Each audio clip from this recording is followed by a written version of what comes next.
Good evening and welcome to The Report with me, John Rees. Tonight on the programme we'll be discussing the escalation of violence in Egypt's Sinai Peninsula following the beheading of 3 Egyptians by the armed group Supporters of Jerusalem. But first we look at Syria, where Islamic State fighters have raised their flag on the eastern outskirts of the Syrian border town of Kobani. It has raised questions about whether or not the airstrikes can halt the advance of the group. Afsal Ahmed has more on this story. Despite airstrikes conducted by nearly 40 countries, Islamic State fighters in Iraq and Syria continue their advance, even if at a slower pace. Kurdish military officials fighting near the northern Syrian town of Kobani have expressed that airstrikes are not enough and that a ground component is needed. IS fighters have adapted to airstrikes by leaving their open positions when an enemy jet approaches, scattering and then hiding, only to resume when the planes are gone. They've also limited their radio communications to avoid being detected and mostly travel at night. Kurdish officials say they need heavy weaponry and ammunition to match the capabilities of a far advanced group. Their calls add to the growing skepticism amongst various top figures in the UK and US who have questioned the effectiveness of the tactic. Former British Chief of the Defence Staff, General Sir David Richards, expressed that the current conflict had to be viewed as a conventional military campaign rather than as a counter-terrorist operation. In a video released today, an unnamed IS spokesman mocked Western leaders for using airstrikes, chiding them that if they were real men, they would send ground troops to fight them. Real men, you will send all your forces down on the ground. You will not bomb us from the skies. You will send them all on the ground, fighting us one by one. Fighting continues to rage between Kurdish rebels and IS fighters near Kobani, with IS fighters surrounding the town on 3 fronts. Visiting the border, a Kurdish member of the Turkish parliament pleaded for help to save the predominantly Kurdish town. Tüm uluslararası güçleri, Türkiye demokrasi güçlerini, Türkiye hükümetini Kobane'de verilen bu mücadeleye destek sunmaya, Kobane halkının yanında olmaya davet ediyoruz. A statement issued by the YPG, the main Kurdish armed group in Syria, vowed never-ending resistance, stating that every street and house will be a grave for them. Islamic State have also taken more territory in Anbar province in neighbouring Iraq in their march to the capital, Baghdad. With arguably marginal effectiveness of airstrikes against Islamic State, who control swathes of territory in Iraq and Syria, has the US and its partners hugely underestimated the group's capabilities? Afsal Ahmed, The Report, Islam Channel. Well, joining me in the studio to discuss this is Dr. Rebwar Fatah, Director of Middle East Consultancy Services, and Mehiyar Kathem, who's a doctoral candidate at the School of Oriental and African Studies here in London. Welcome to you both. Rebwar, OK, so the Kurds in northern Iraq are being armed by the US and its allies, but not the Kurds who are under most threat in Syria. Why? I can't really answer that question. I guess there is maybe there's a Turkish element into that, because while Turkey maybe has no problem arming the Kurds of Iraq for the KRG, but they may have problem arming Kurds in Syria, because otherwise, and probably the Turks are, fear of having another Kurdish political entity, whatever that is, somewhere on this planet, which they don't like the look at it. I mean, some people are suggesting that perhaps what's in the mind of the Turkish government is that they prefer even ISIS to an independent Kurdish entity, which would affect the biggest concentration of Kurds in Turkey itself. Yeah, I would definitely agree with that. America, behind the scenes, has implored Turkey to come on its side, and after months of negotiations and months of trying to gather this kind of support that the region needs, the Kurds needs, the Arab needs in north of Iraq and north of Syria, it hasn't been coming because Turkey only is concerned with the Turkish issue, and that is to do with the nationalist issue in Turkey. It doesn't really care much about the Kurds. And what we've just seen is a travesty. It's absolutely appalling. Thousands of people are being killed. and Turkey needs to support the Kurds in the north of Syria. It needs to supply them with arms. It needs to supply them with training.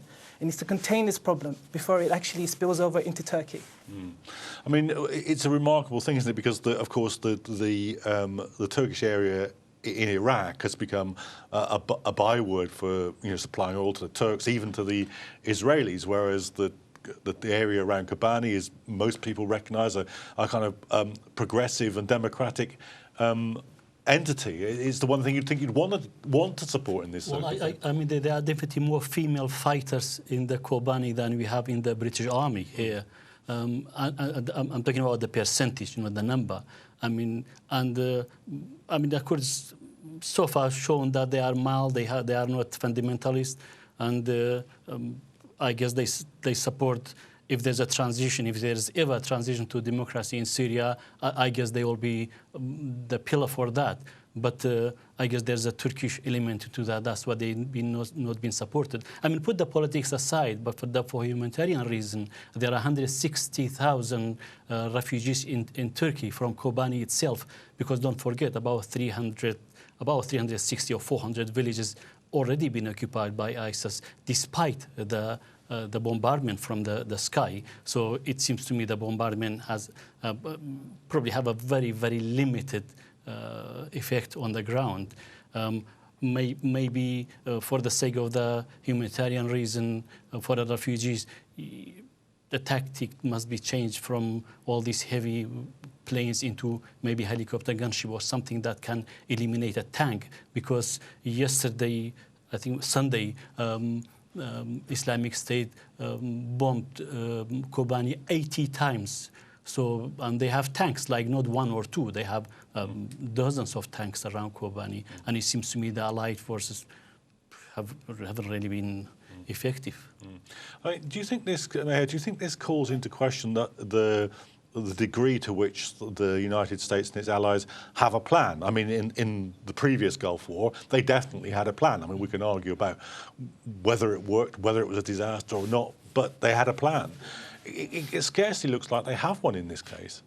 Well, I don't think they do have a plan. At the moment, they're trying to exhaust all the military assets in terms of air power. And they are bringing in, especially in Tikrit and around Baghdad, Apache helicopters manned by American soldiers. So we may not have boots on the ground, but we have boots, as they've been saying, in the air. And so this is a plan alongside with the British plan to actually deploy drones taken from the deployment in Afghanistan into Iraq. And I think this is a positive step, but it's an insufficient one because on the ground, ISIS dominates, and we have areas like Kobani in Syria and other areas like Tikrit and Fallujah that are attacking the Iraqi army and the non-state security forces, what we call the militia groups. So what we need actually is a comprehensive security plan, and that hasn't been coming yet.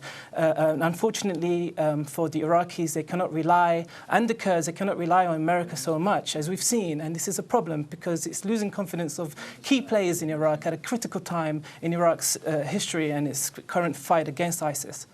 I mean, well, people have talked about mission creep, but I mean, as Mehiyar was suggesting there with the deployment of Apache helicopters, this mission is not so much creeping as it's in a 100-yard dash, this one. It's moving very quickly. So do you think they will go to boots on the ground? And if they do, won't that reproduce all the problems of last time round? I think if they are boots on the ground, it will be in a much later stage, not now. I think for the time...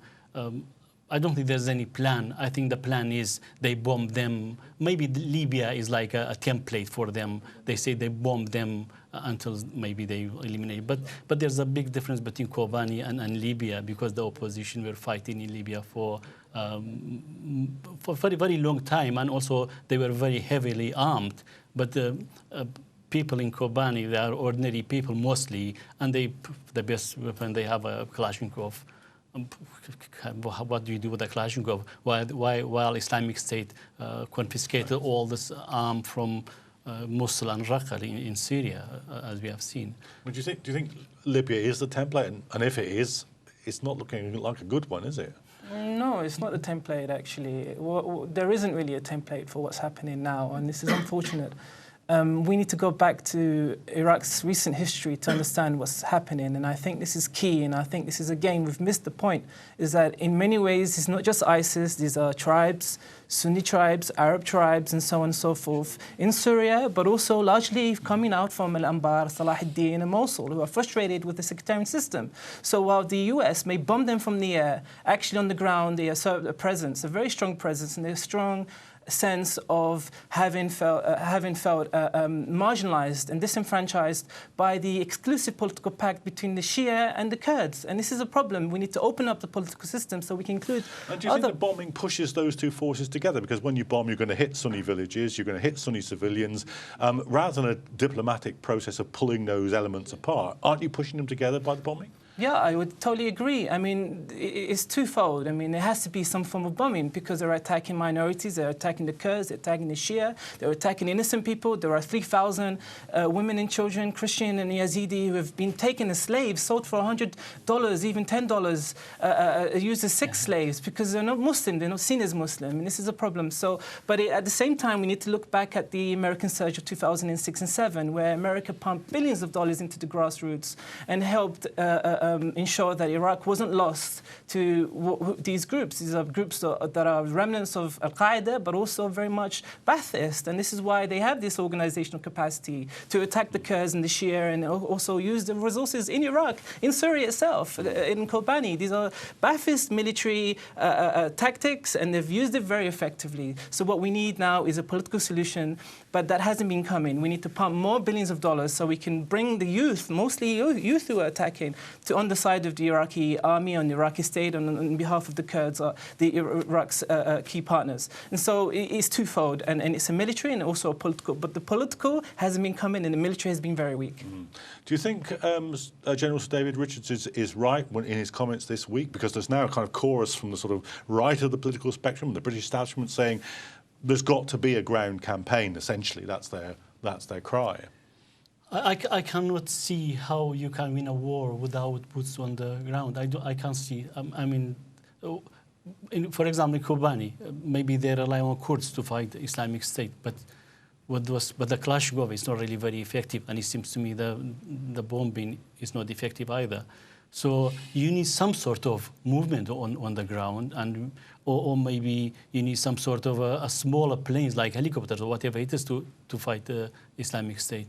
But so far in Kobani it has been for about 20 days, more than a couple of weeks, nothing has happened. Do you think if we did do what General Sir David Richards is saying and treated it like a ground campaign, wouldn't we reproduce the problem the first time around? Because, you know, the last ground campaign created a hell. Out of the hell came ISIS. Now the bombing isn't working, so we go back to creating the hell, isn't that? Well, this is what ISIS wants. You've just seen that in a report. One of the, I think he's a British citizen who's actually in fighting in Iraq or Syria. I think this is absolutely an appalling situation where we have ground troops on the ground. I think there could be a case where we have limited support. Actually, now what we've had, and we've seen this now, in Tikrit and around Baghdad, we have American airmen in Apache helicopters. And so, but the key issue here is that there needs to be a type of army made up of the Sunni tribes, the Kurds, and the Shia, and Baghdad itself. And that hasn't been coming. That is the only way we can have a united force. Okay, well, that's why I'm going to have to stop you, because that's all we've got time for in this part of the programme. But do rejoin us after the break, where we'll be looking at the defeats of Al-Shabaab in Somalia and at the rest of today's news. That's after the break.